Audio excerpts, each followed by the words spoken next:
We're doing a second broadcasting. I found out after we had done our message earlier today that it just did not have the audio quality that I was supposed to. So I didn't want to leave y'all high and dry. That's why we're going to just go over the message again like this. I hope that this is meaningful for you, that's edifying for your life. And let's get started. We talked about red flags today. Red flags. This whole month we've been talking about the whole concept of romance. We've talked about sex, we've talked about dating, and today we're talking about red flags. And people often ignore obvious red flags when they are lonely, when they're desperate, or even when they're uncertain about themselves. And when we allow just anybody into our lives, there will be nothing left for the ones who actually matter to us. And I want to make it clear that this is applicable to dating, yes, but it's also applicable to friendships, to workplaces, even family members. And so I want us to understand that we should not just check out if we think, oh, well, I'm not dating anymore. This is really a necessary topic for us to learn, because it will help us to annoy. It will help us to avoid some toxic relationships and toxic situations. So I want to start off by us first throwing off some mindset myths. Before we get into what the red flags are, we need to really change our mindset.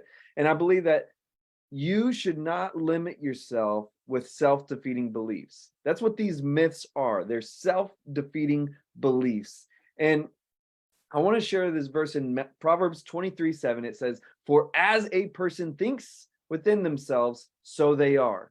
And it is such a psychological science proof that we behave and we react to how we think.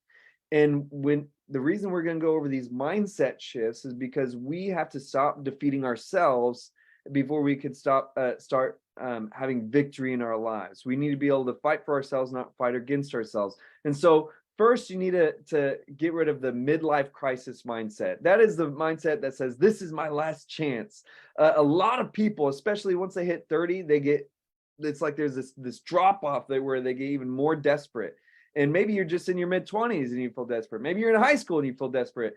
But it's an incredibly limited perspective to think of only right now, to only think about what's right in front of you, because life is a lot longer than just a couple more months. Life is a lot longer than 5 years. I remember when I was 16 and the thought of waiting till I was 21, it seemed like it'd be eons. It seemed like it's so far away. After you hit 21, it's like, whoa, I'm already 30. It just goes by so fast. And see, you must think really in the grand scheme of things, maybe you say no right now so that you could say yes later. But that yes later, even if it was 5 years from now, and I don't even think it most of the time is, could be just right around the corner. But even if it was 5 years, 5 years is nothing compared to 40 years.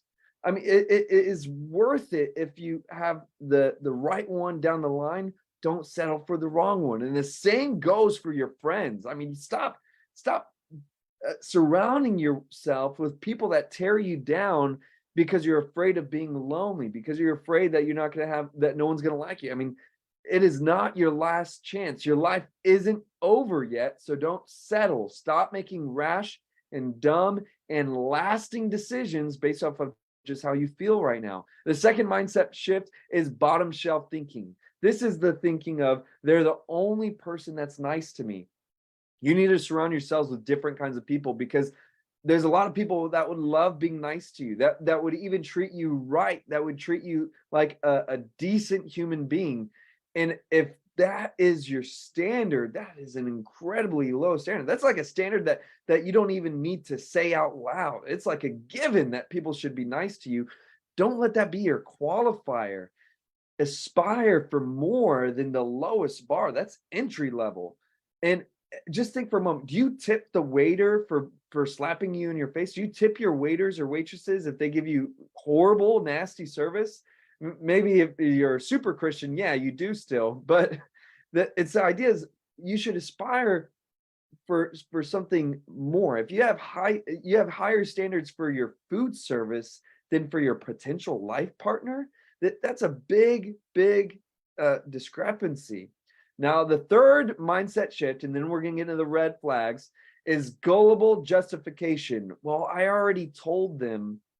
It's like this idea of, especially for Christians who want to be pure and don't want to have sex till marriage, they'll say things like, well, I already told them that I don't want to have sex. That is not enough. Just saying it one time, saying your beliefs one time, that's not enough. You need to be convicted about what you believe in. Don't be gullible and justify ignoring blaringly bright red flags because you say to yourself, well, I already told them, so I mean, they shouldn't treat me like that. I told them that I don't want to be with someone that's mean to me. That's not enough. That's gullible justification.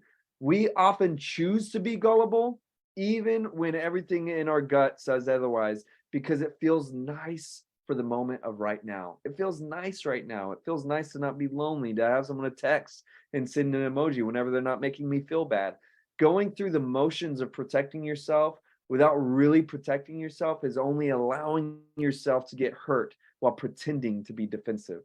You really got to know better. Now let's go into the 6 red flags. 6 red flags. Last week it was 6 tips on dating.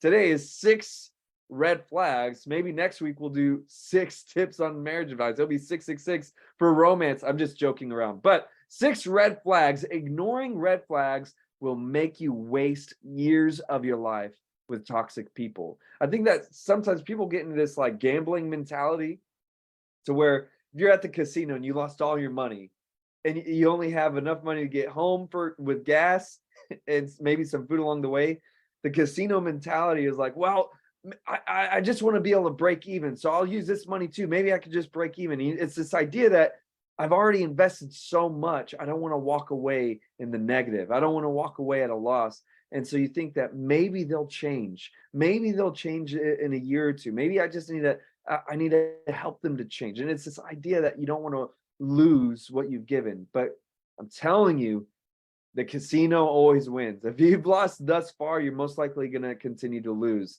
And as everything I'm talking about dating specifically with friendships. I'm not suggesting to anybody that is married to someone that you should leave them. You are in a committed relationship. That's different. We're going to talk about that next week. I'm not, no matter how many red flags, even if you're married to them, doesn't matter if they have red flags or not, that's your spouse. And y'all need to communicate to work things out. I'm talking about red flags like before you commit. All right. So red flag number 1 is possessiveness and jealousy. Early signs of possessiveness and jealousy only grow and multiply with time, especially if you get married. Some people think that my problems will go away once I get married. No, they'll get even worse. They continue getting more and more progressive. And you must understand that if they act possessive and jealous now, it will continue to grow, and they're going to excommunicate you from your family. They're going to excommunicate you from your friends. Any meaningful and thriving relationship that you have, they will kill and shut out because of that possessiveness, because of that jealousy. Look at the story in 2 Samuel chapter 13, the story of Amnon and Tamar. Amnon pretty much rapes his sister because he was infatuated with her, didn't want anyone else to have her. And after he took everything from her, he told her, now get out. I don't want to have anything to do with you. Think about that toxic boyfriend, that toxic relationship to where they just took everything from you in high school. They just kept taking and taking. You lost all your friends. You started treating your family bad because it was all about them. And no matter how much you gave, it ended with them most likely cheating on you and then breaking up with you. They broke up with you. That's what possessiveness and jealousy leads to. Number 2 is infatuation. If a girl or guy seems to just come out of nowhere and they're just like gung-ho, they're just like ready, like you only know them for a couple weeks and they're like, oh my gosh, I love you. I think that you should be weary. I'm not saying that's always bad, but I'm saying that you should be cautious, because sometimes when people feel the feelings, especially after being lonely for a while, when you feel the feelings of someone liking you back, it can easily become this infatuation. And it is this surface level feeling it's all with that best foot forward. Think about the first date you go on. Typically, people like present themselves in a way that's not real. It's not the real them. It's the pretty them. It's the cute them. It's the quirky them. And it's not the goofball. It's quirky. It's like we present ourselves with our best foot forward. And so if you allow yourself to just succumb to this infatuation, it's so easy for those feelings to fade, and then all of a sudden people will get married 3 months and be like, oh, why did I marry this person? I don't even like them. And it just makes this complicated mess. Now look, me and Lauren, we only dated for 6 months and then we got married. Now we're about to be celebrating 11 years married. And so again, I'm not saying that's every time, but even for us, we communicated and got a lot of hard questions right at the gate. We were asking hard questions at the beginning.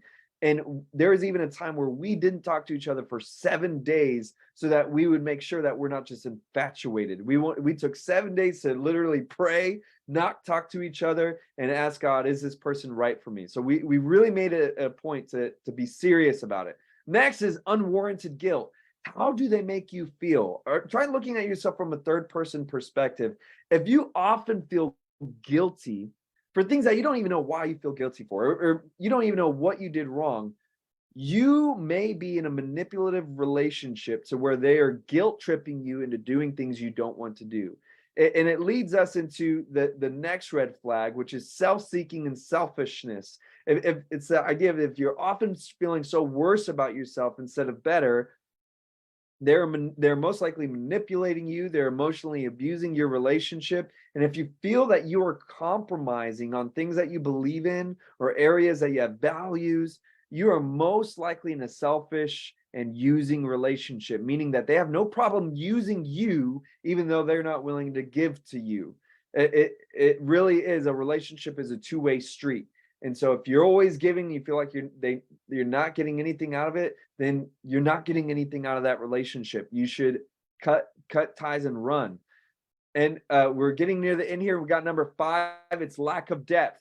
It kind of goes inside with that infatuation, but it's when you're dating and you center all of your early dates around just like physical touch or watching movies. Like maybe you've never really had some real communication.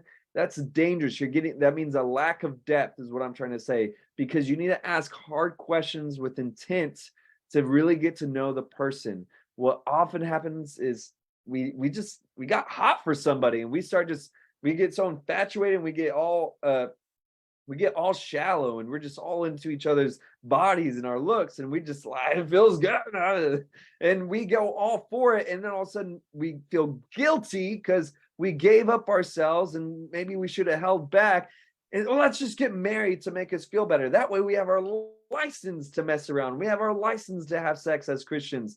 And so then they do it, and then they realize that their relationship was so shallow, they had no depth. You need to have the hard questions at the beginning, and don't give them the baited questions that already have the right answers to them. Like for me and Lauren, when I wanted to know if I was dating a real Christian, I was asking her some in-depth questions. I was like, so do you believe in that whole tithing business? I didn't ask like, I believe in tithing. Do you believe in tithing? Because I want to be with someone that believes in tithing. I'm giving them the answer. I want to know her genuine answer. So I even made it seem like I wasn't a tither. And I said, do you believe in the whole tithing business? She like stopped and looked around and said, well, yeah. I did the same thing for speaking in tongues. And again, those aren't qualifiers for everybody, but it was for me. Those are important things in my faith. I didn't just want someone who said they go to church. I didn't want someone that just called themselves a Christian. I really wanted someone that was actively disciplined in areas of faith that I was actively disciplined in. I mean, I'm talking about not just religion, maybe even you need to talk about politics, especially nowadays. Politics are big separators. And if you're dating someone for over a year and you already have so many emotions for them, and all of a sudden that you find out that they have the complete opposite political view of you, and you're just like, what am I going to do? I mean, you're making emotional damage when you could get these questions out of the way at the beginning. Money handling, work ethic, social interactions, spirituality, maturity. These are things you need to get depth for at the beginning. Finally, red flags of how they treat and talk to others. Pay attention to the way they treat others, like the waiter, the waitress, their mom, their dad, their other friends. See how they communicate, because most likely that's how they're going to be talking to you in a couple years. You need to really pay attention and don't allow infatuation, don't allow desperation to make you ignore these things. I mean, if you're the one saying like, why did you shouldn't talk to them like that, and like, oh no, it's nothing, they don't care. It's, if it bothers you, it's going to bother you times 100 if y'all get married. So you should really pay attention and make some lines in the sand about this. Now, with all these red flags, that closes our red flag section. I want to just project this last thought to you, and that is to listen to reason. Listen to reason. Your heart can suck at telling you the truth. You know it. I know it. My heart sucks at telling me the truth. Your heart sucks at telling you the truth. And I'm projecting to be logical and not desperate. A simple example is like, it's like, I don't know about you guys. I'll usually decide what time I want to get up in the morning by setting an alarm, right? And my mind, my reason says, I want to get up at this time so I can get XYZ done.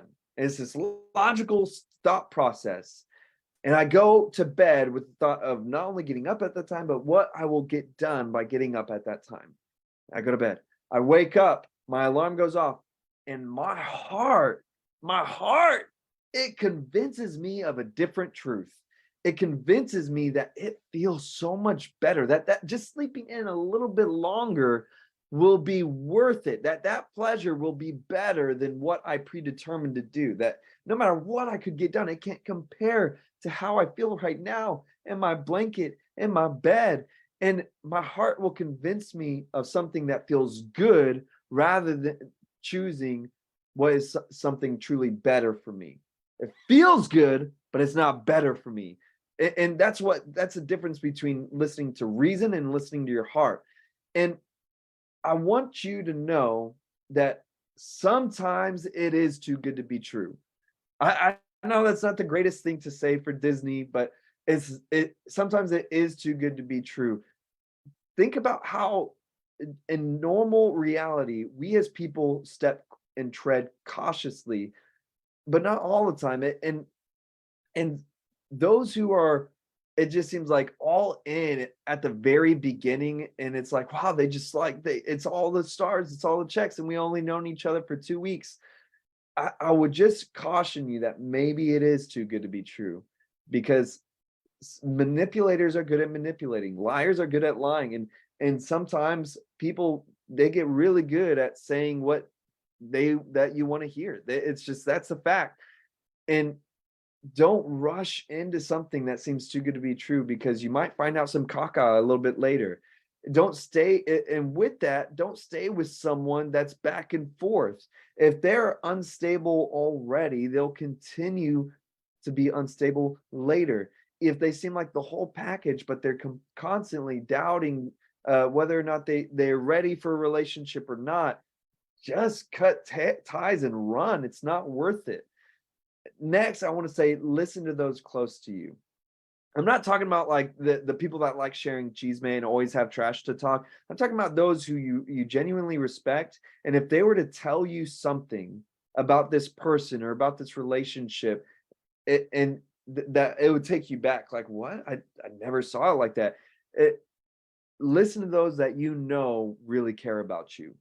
That it is hard to be able to see clearly when you're blinded by pleasure, when you're blinded by what feels good. And relationships, even toxic relationships, give a sense of security. And there's so many times where everyone is telling you, get out of that relationship, they're not good for you, you could do so much better.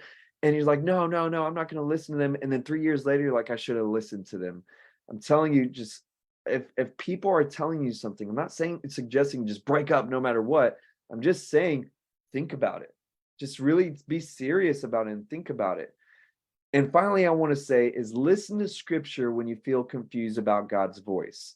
When you are infatuated. Notice how I'm not saying in love, because sometimes we say in love when we just feel things. Infatuated. When you feel all these desires, it is hard to hear God's voice clearly. It's hard to distinct his voice from your voice. And I want to share a couple scriptures on that. In Jeremiah chapter 17, verse 9, it says, the human heart is the most deceitful of all things, and it is desperately wicked. Who really knows how bad it is? In Proverbs 3:5, it says, trust in the Lord with all your heart. Do not depend on your own understanding. What it's saying is, don't trust your heart. Give it to God. Trust what he has to say. Give your heart into his hands. And Proverbs 31:30, charm is deceptive and beauty does not last. But a woman who fears the Lord will be greatly praised. This is one of my favorite verses. One time I had a family member that was asking me about advice of this person they were dating, and they saw all these red flags, but they ended by saying, but you know what though? They're so charming and they're just beautiful. They really are. And I just don't know. And my response was this verse. I said, well, if that's what you have to go off of, charm is deceptive and beauty does not last. So this is not a very good foundation to be with somebody. And I want you to think about this idea of charming being deceptive. No one perceives that they will be deceived. No one thinks that they could ever be tricked. That's what being tricked is, though. And if you trust in your heart, if you just continue to trust how you feel, you will be deceived. It's just simple as that. You will be tricked. And then years later, you're like, I don't know how I didn't see it. You just don't know until you know. And so often people will go off of those feelings, and look, God can speak to everybody. God, the Holy Spirit is alive and powerful, and God can speak to you. But so often what I hear is people will choose to do things that do not edify their walk with God while saying God told me to. Like, for example, well, I feel like God is telling me that I don't need to go to church as much anymore, that I need to focus more like my personal relationship and not go to church. See, that aspect is leading you away from God, not closer to God. Well, I feel like I was just getting too overwhelmed with the idea of like praying and reading the Bible. And I feel like God told me I just need to stop and like sit back and allow him to just be in my life. And see, that is drawing you away from God, not closer to God. But all these things are saying, oh, God told me. I think that any person, regardless if you're desperate or infatuated, any person should be weary of saying, God told me so. But think about the Crusades, dog. Like, think about the history, about how many people killed in the name of God. And it was wrong. The Bible tells us it was wrong, but they did it in the name of God, saying God told us. And in the same way, whatever you choose to do not label it saying God told me they were the right ones for me. That's a stretch. Okay, look at what scripture says. Look how many times God tells someone this person is for you. I would just suggest look at all these instances in the Bible where Paul talks about people who say that they are going to do something in the name of God, but they end up being false witnesses. They end up being just completely wrong. Look at Moses in the book of Exodus and Deuteronomy, and about when the sons of Korah were fighting against Moses, and they used these words, and they said, God can speak to us too. And while they thought they were hearing from God, it was only their own desires. And God punished them for behaving in such a way. They were in open rebellion against Moses and his leadership. And all the while they claimed that God had spoke to them, and they were wrong. So again, I could pull out story after story, but what I'm trying to project to you is when you feel confused about something, look at what scripture says rather than just simply going off of, well, God told me. Just listen to reason. And if it's not biblical, then maybe it's not God's voice. Maybe it's actually your own voice, your own desires. And I want us to just kind of like end on this thought.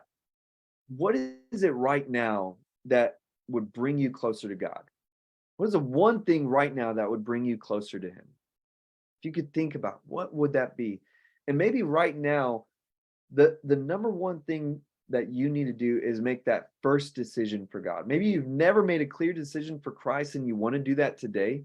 The Bible says in the book of Romans that if you believe in your heart and confess with your mouth that Jesus is who he says he is, surely you shall be saved. It's saying is, you have a genuine heart and talk to God yourself, That's all it takes. Start this relationship with him. And that's the most valuable relationship you could ever have. Jesus has no red flags. Jesus has nothing that would be damaging to us in our lives. In fact, he promises life and life abundantly. And if you need to make that prayer, you don't need me to lead you through a pretty prayer. You can talk to Jesus yourself. And I encourage you to have that conversation right now. Have that conversation right now and talk to him today. I hope that this message was edifying for you. I hope that it made a difference in your life. All that being said, we are going to finish up our series on romance. We're going to finish up our series on romance next week. It will be our last one, and we're going to be talking about better together. As we go over marriage, and even after that, we're going to be starting a new series called The Right Thing. And I'm really excited for that series. We'll be sharing more information then. But until then, love you guys so much. Hope you have a good rest of your weekend. Love you. Bye.